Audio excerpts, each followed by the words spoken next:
With great love and respect in my heart,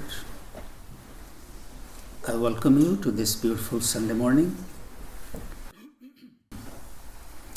from Sonoma.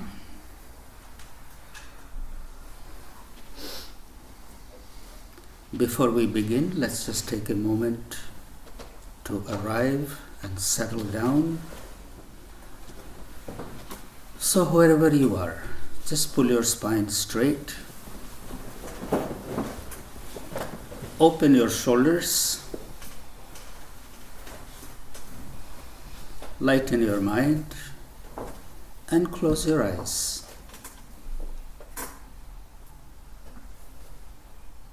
Thinking of a beautiful flower unfolding, relax your facial muscles.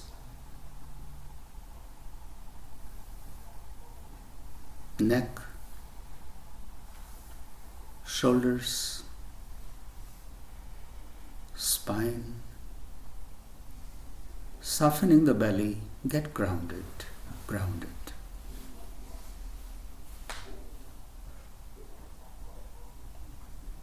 All the restlessness, anxiousness, settling down the way sand settles in a glass of water.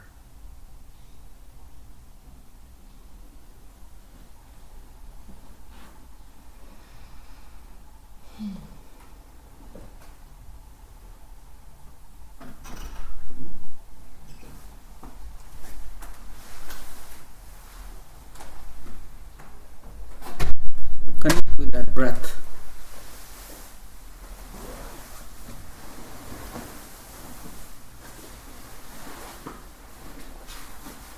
Breathing in, you are aware of the breath coming in. Breathing out, you are aware of the breath going out. Effortlessly.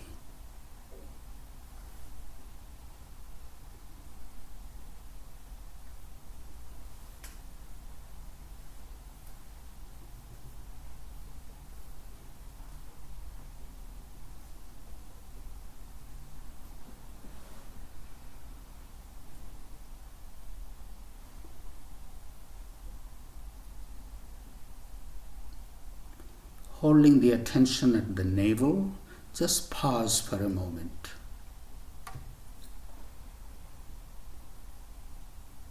Enjoy this pause. Think of the word expansion, not contraction. When you run out of breath, begin to stress, gently release it.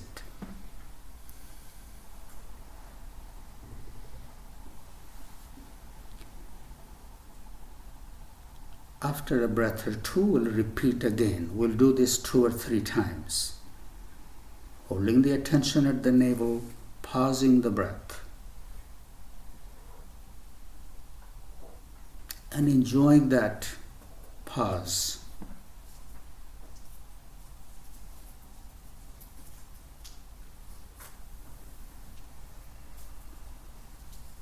And before you begin to stress out, releasing it.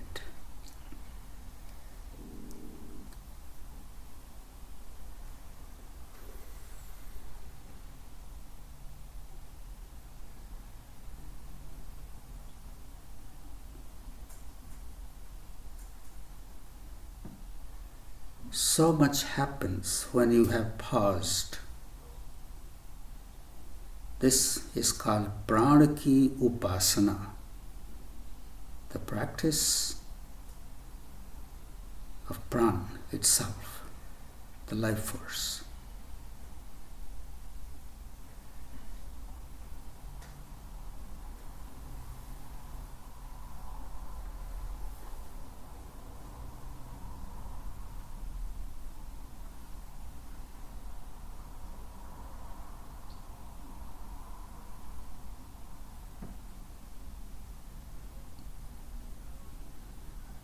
Now mindfully imagine the breath is rising from the navel towards the heart, and the heart lotus unfolding as the breath comes in and closing as the breath goes out.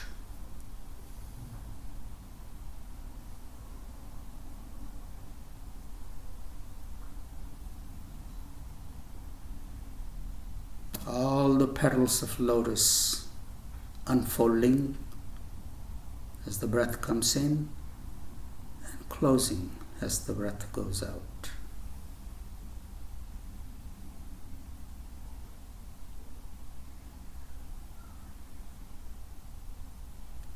Once the breath has come in, lotus has fully opened at the heart, pause the breath.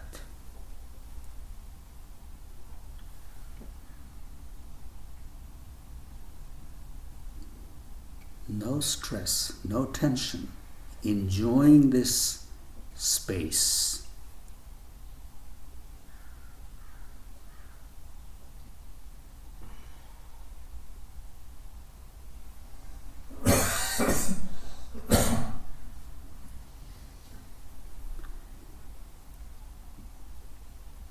Please take your own time. Whenever you feel stressed, release the breath. Take a few deep breaths again, and then again pause.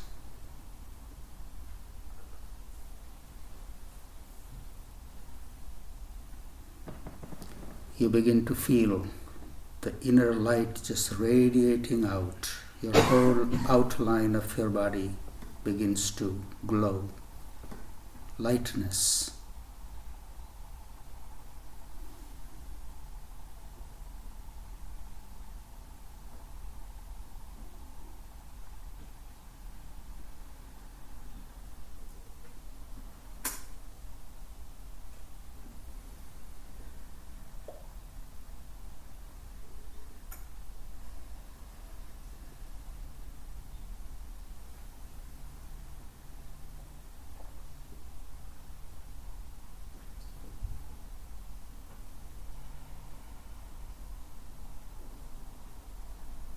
Body is still, breath is still, mind is still.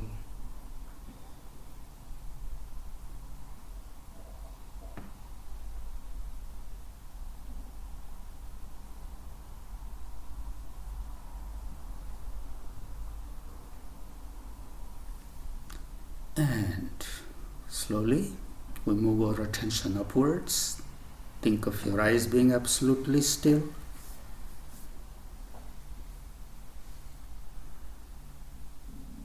Pausing the breath, we rest the mind in the center of the forehead.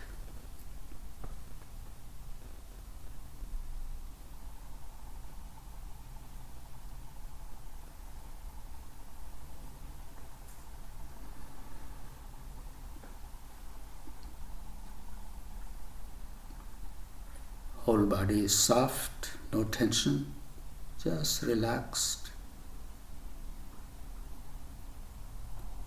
Stillness of the body, stillness of the eyes, stillness of the breath, stillness of the mind.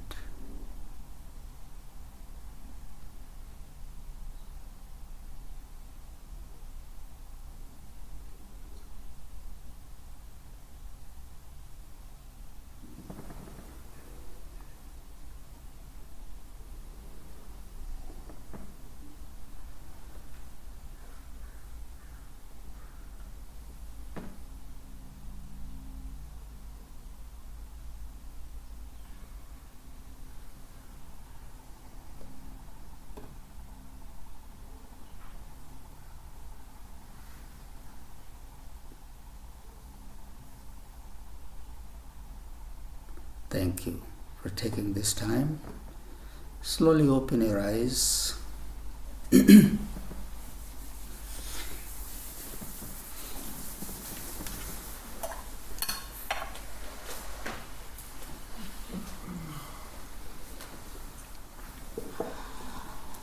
It's good to see you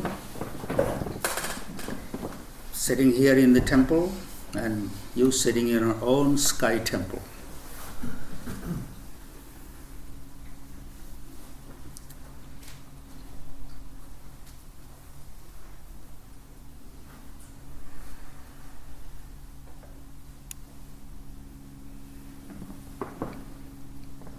There is plenty on my mind today. but I will see what comes up.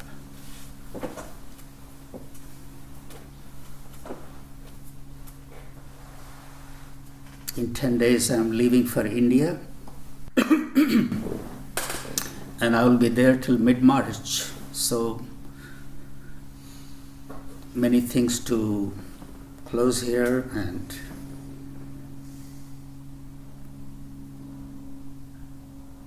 calls coming from there.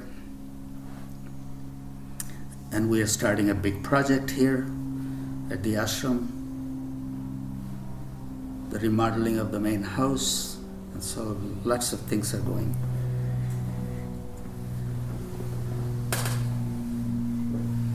And I'll be gone from here for 3-4 months. I have been thinking how to sum it all up, what the ashram really does here. As you know, the main purpose of the ashram here and me is really to encourage whoever comes in my contact to connect with themselves.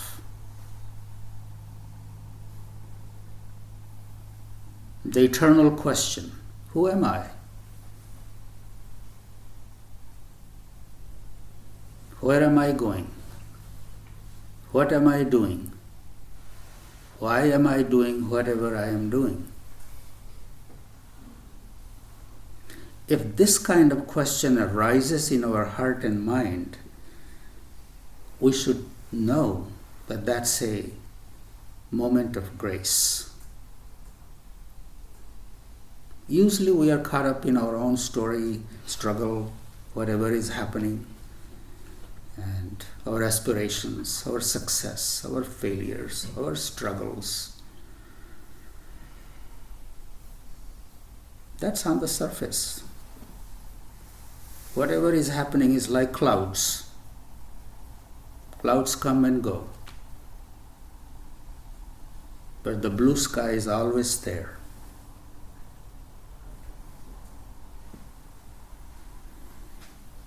In the same way, there is an aspect of us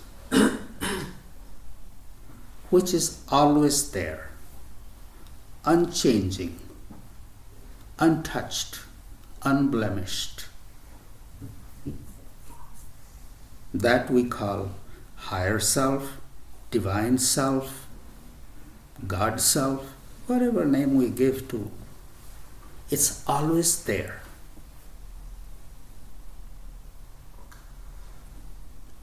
So to speak in a simple language, you are a divine being. You are not separate from God or that whole, whatever name people call that. We are not talking about the name here. We're just talking about a presence. We are not separate from that. We are it. The analogy that is given, like there is a big piece of mirror in which the sun is reflecting fully.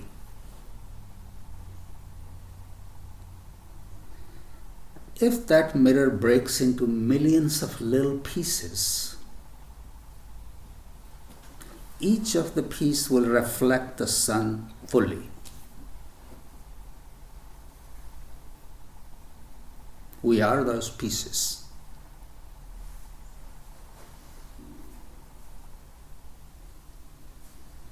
What happens? We are born, we are raised under certain conditions, environment, we have experiences, life experiences, we go through our growing up.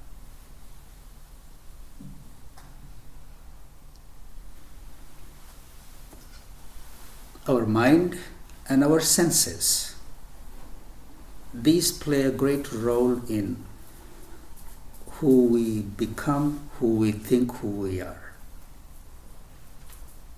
Mind and experiences. In a yogic tradition, the great emphasis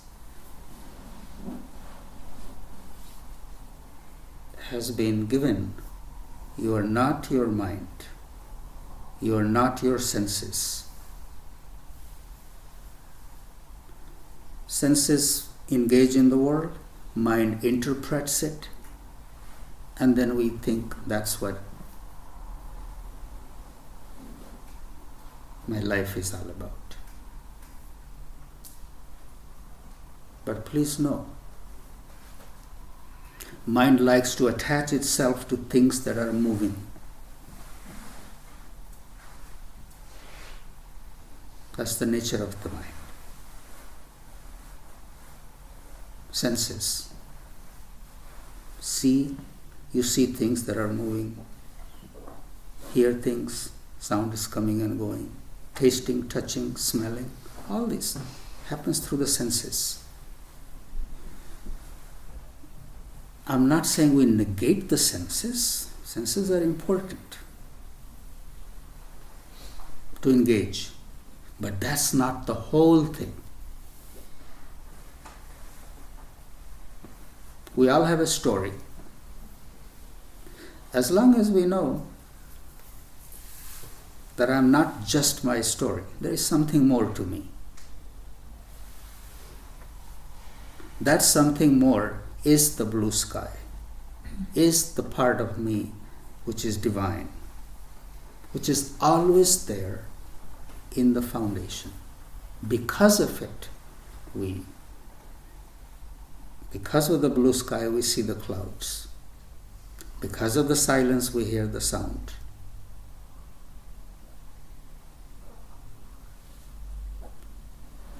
Because of that divine self that we are, we experience.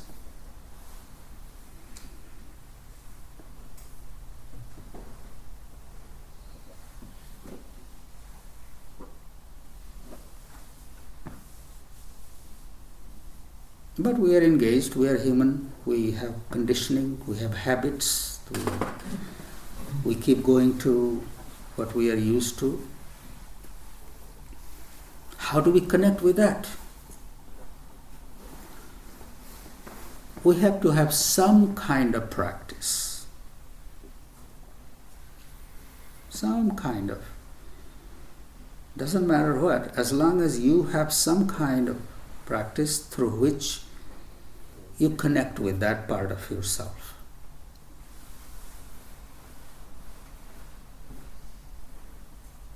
Doesn't matter if somebody tells that's a wrong practice. As long as you know that that's how I honor that part of myself, that's all that matters.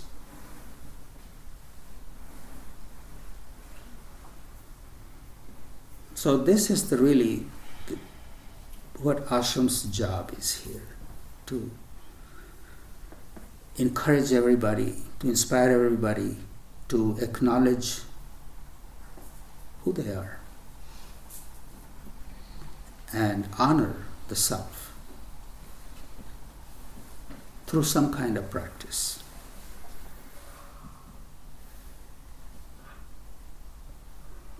You may not have a practice.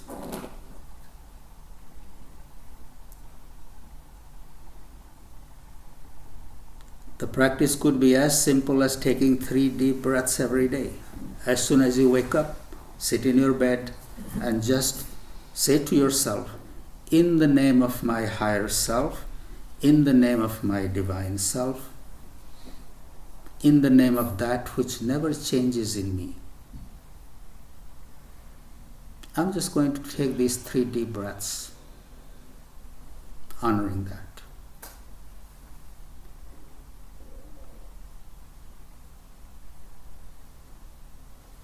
It's about me honoring that which is in me.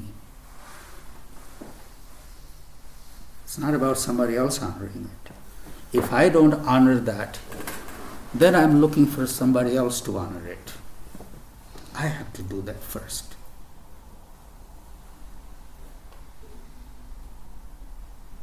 They're all traditions, different traditions on the earth. They're all great. Everyone is saying pretty much the same thing.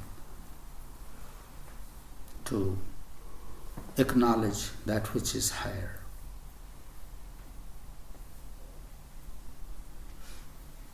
Whatever resonates with your heart and mind, please take one thing and do it daily in the name of your higher self, honoring yourself.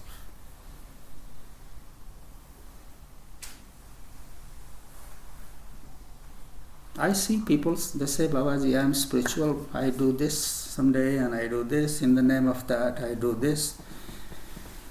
The idea of a steady spiritual practice is that you do one thing daily. If you want to get to the water, you have to dig one well deep, not lots of little potholes. One well deep.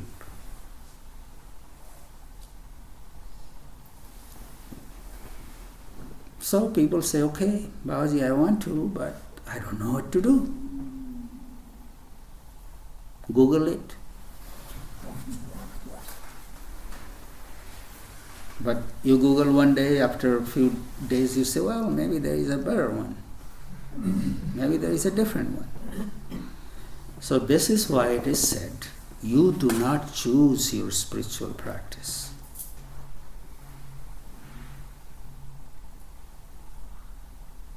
Your Guru gives you the practice. Now, who is the Guru?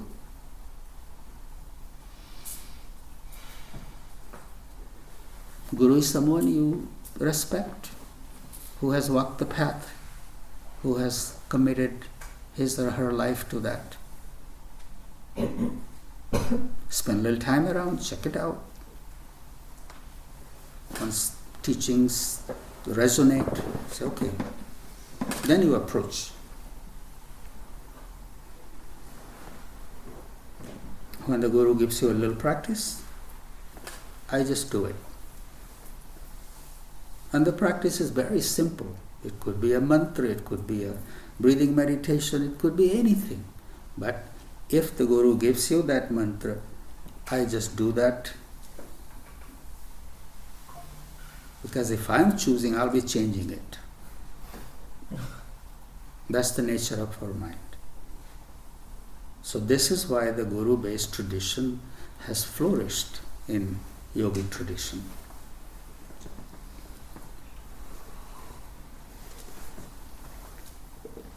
So this is what ashram does, this is what I do. And as I leave for 2-3 months, it doesn't mean Babaji is gone, so it's about you. Keep your practice simple, keep it steady, and now is the beautiful time to engage or to develop a spiritual practice, because you have more hours that you are confined in the house. How are you going to spend that time? Social media? Watching more movies?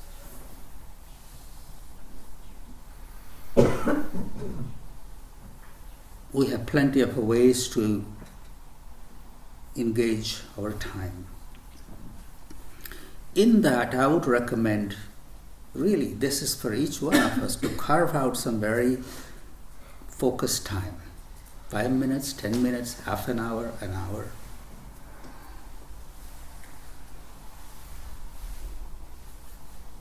In that time, whatever your practice is, do it in a very sacred way. Prepare yourself for that. Maybe wash your hands, splash a little water on your face, light a lamp, candle, sit down. And before you sit down, just say, I'm going to sit on this just to honor myself. Sometimes people have a practice, but they just get very mechanically into it. They come from a place that, oh, I got to do it, I didn't do it. No. There should be joy in your heart. You should be prepared to sit down and say that I'm sitting down on this to honor that aspect of myself which has been with me from the moment I was born till I take the last breath, and which has not changed.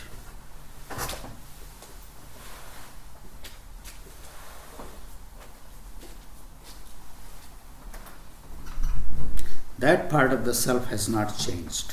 What is that? I am. That, even a little baby, I'm hungry, starts crying. The sense of I am has not changed.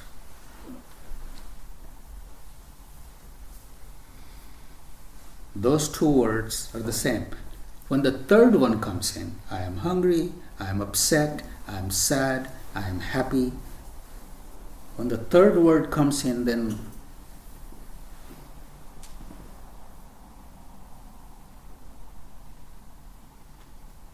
things change. But those first two, I am, does not change.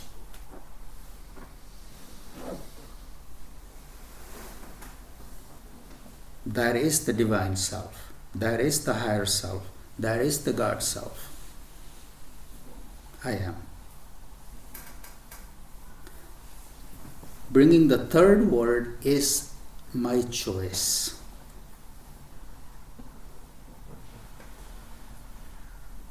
Wherever my mind goes, I choose that dye to put in this crystal clear water.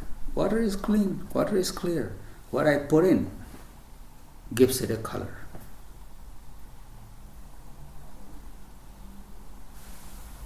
So maybe during this time, next 3-4 months, when you are sitting down, pay attention to that. Say, I am, before you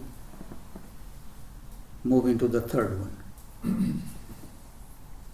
Maybe you catch yourself flowing in the third word. You have the capacity, you have the capability to stop, take a step back, take a deep breath, claim yourself. I am. Choose. Choose. Mind will come, yes, but, and I got this, and this is very important, and this is that. It will pass. Just like clouds come and go. Clouds have come, it looks like there is nothing, and they all become dark and rains. It will pass. The I am. And stop right there.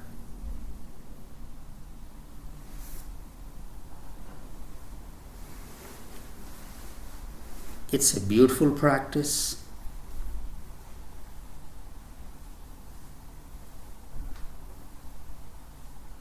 It doesn't have any dogma.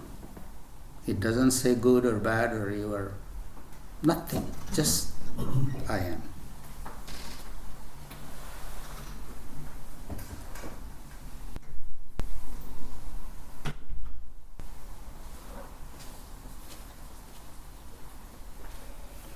We are so used to seeing ourselves through others' eyes. And even if they are not seeing that way, we project it on them and see ourselves.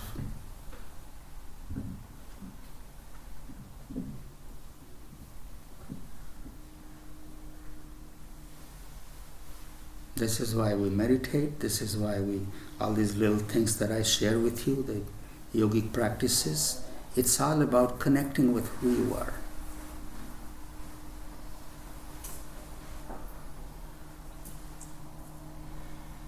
Usually in satsangs, Sunday satsangs, we talk about our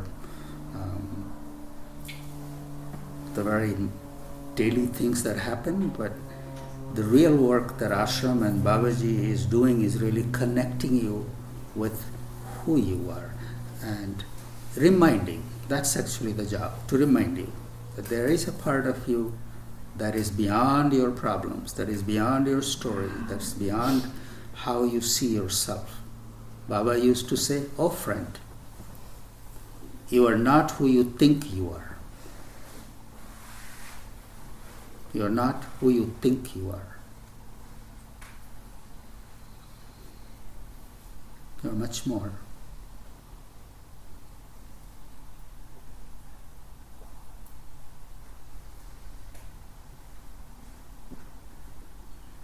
Purpose of this little reminder is that please look at your daily practice, whatever it is. Pay a little more respect to it. Be a little more, bring a little more sacredness in it. Carve out a little time for it. And when you have carved out a little time, push away all other things for those 10 minutes. Just like people go to bathe in the river, where all kinds of muck is floating, but they will just clean it, close their nose, close their eyes, take a dip, come out. This is the practice. The best time to do your practice is dawn and dusk. If you want to, if you have that luxury to choose what time, dawn and dusk. It's neither day nor night, nor night nor day. It's at the union of the two. Whenever there is a union, there is plenty of charge, and you ride that wave. So if you have the luxury to choose a time when to sit and meditate, be quiet, look at yourself without judging, just remembering, I am. There is a part that I am. Without adding the third one. Just stay there. Mind is in the habit of bringing the third word very quickly.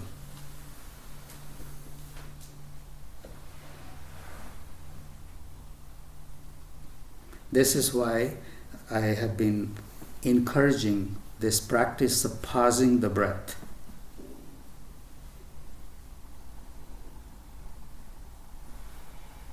In that moment of the pause, there is only I am.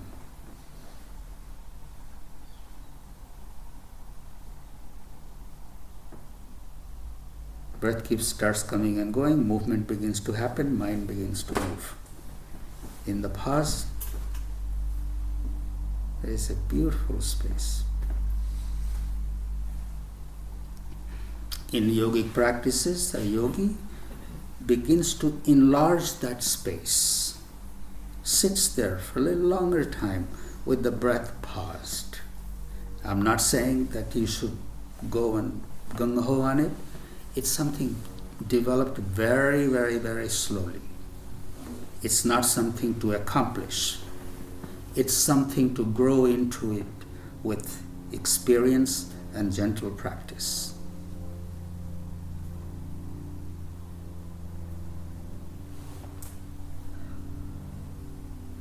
The whole purpose of a spiritual practice is to be able to be by yourself, not needing anything from outside to make you feel more whole.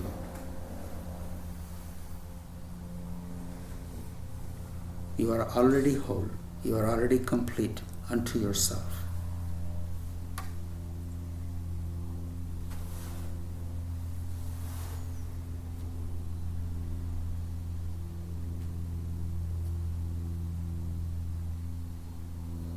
It's very simple. It's not complicated.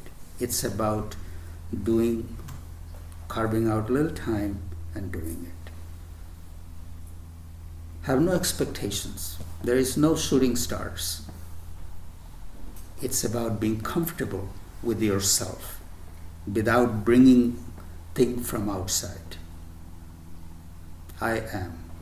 And just sit with it. And play, look at the, smile at the mind. Mind will come in, all kinds of thoughts. But keep it at bay. Just stay with I am. And there is a little light around it before the third one comes in. If someone skips in somehow, escort it out. And if you make it a play, it's a beautiful play. I bow to that sense of I am in each one of us, and thank you for being here. And I want to keep it very simple so our mind doesn't start running around. It's the simpler you keep it, the better it is. And I see, I'm just going to skip over the pages, I see some people sitting in this temple who has been with me for 30 years, and I'm still talking about the same thing. Because there is really nothing more. It's just the entertainment of the mind. Manovilas, we call it. When mind likes entertainment, so here are the scriptures, and here are the rituals, and here are this, and here are that. The thing is very simple.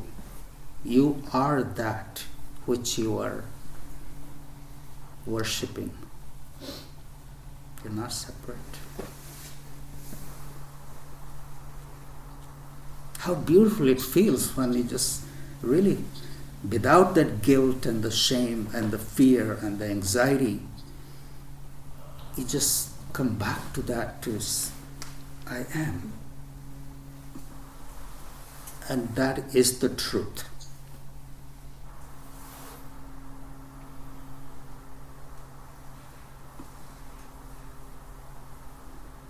Somebody was here yesterday saying, Babaji, I really know it all, but I live in a fear of not having enough, so although I have enough and I could retire comfortably, but the fear is there, I need more.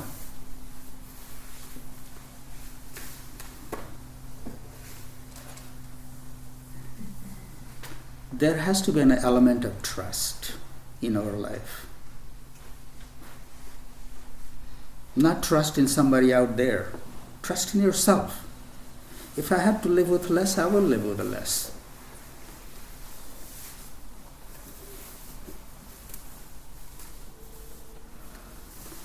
I went to Costco one day with somebody.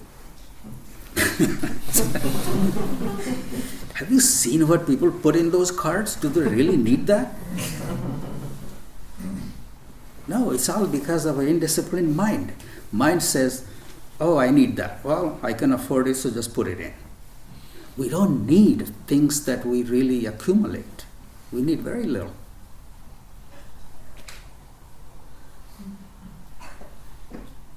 We don't need all that. The more we connect with ourselves, the less we need from outside. And this is such a beautiful practice. Thank you all for being here.